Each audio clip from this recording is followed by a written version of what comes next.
کیا آپ جاننا چاہتے ہیں کہ پاسٹر انور فضل نے اپنا ٹی وی چینل کیوں شروع کیا؟ اگر جاننا چاہتے ہیں تو ویڈیو کو اینڈ تک دیکھیں۔ میں ارم ہسکیل آپ کو بتاؤں گی کہ پاسٹر انور فضل نے اپنا ٹی وی چینل جو ہے وہ کیوں شروع کیا۔ ویڈیو کو شروع کرنے سے پہلے جو میرے چینل پہ نئے ہیں یا جنہوں نے ابھی تک میرے چینل کو سبسکرائب نہیں کیا وہ ابھی چینل کو سبسکرائب کر لیں۔ تو ابھی میں آپ کو بتاتی ہوں کہ پاسٹر انور فضل نے اپنا ٹی وی چینل کیوں کھولا۔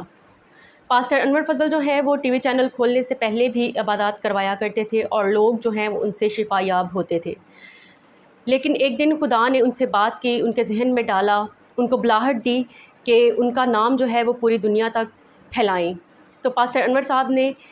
جو ہے وہ خدا کی آواز کو سنتے ہوئے جو ہے وہ خدا کے کلام کو پوری دنیا میں پھیلایا، اور خداوند نے ان کے ذہن میں ڈالا کہ ایک ٹی وی چینل کھولا جائے جس کے وسیلے سے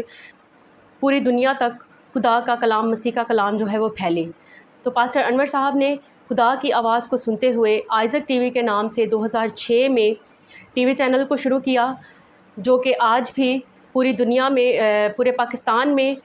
جو ہے وہ دیکھا جا رہا ہے، اور جہاں جہاں اردو پنجابی بولنے والے لوگ ہیں وہاں وہاں آئزک ٹی وی جو ہے وہ دیکھا جا رہا ہے۔ تو پاسٹر انور فضل نے خدا کی آواز کو سنتے ہوئے اپنا ٹی وی چینل کھولا آئزک ٹی وی کے نام سے، جو آج بھی کامیابی سے جو ہے وہ لوگ چل رہا ہے، اور آج بھی لوگ جو ہے وہ اس سے گیت سیکھتے ہیں، دعائیں ہوتی ہیں اور لوگ شفا پاتے ہیں۔ پاسٹر انور فضل جو ہے وہ پاکستان میں پاکستانیوں کے لیے، کرسچنس کے لیے جو ہے وہ ایک ہیرو کی طرح ثابت ہوئے، کیونکہ انہوں نے خدا کے کلام کو اس کونے تک پہنچایا جہاں پہ خدا کا نام کبھی نہیں لیا جاتا تھا۔ ایک ٹی وی چینل کے وسیلے سے پاسٹر انور فضل نے جو ہے وہ اس کونے تک بھی خدا کا کلام پہنچا دیا جہاں خدا کا نام نہیں لیا جاتا تھا۔ تو پاسٹر انور فضل کو خداوند اپنے نام کے لیے اور بھی زیادہ استعمال کرے، اور بھی اپنی برکات سے نوازے، تاکہ وہ جو ہے خدا کا کلام دنیا کے کونے کونے تک پھیلا دیں۔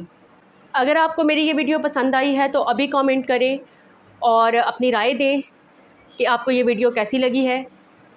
ملتے ہیں ایک نئی ویڈیو میں، اپنا بہت سارا خیال رکھیں، مسیح کی برکتیں اور رحمتیں آپ پر بنی رہیں، اور اس ویڈیو کو لائک کریے اور زیادہ سے زیادہ شیئر کریں تاکہ مسیح کا کلام مزید لوگوں تک پھیلے۔ تو ملتے ہیں ایک نئی ویڈیو میں، تب تک کے لیے خدا حافظ۔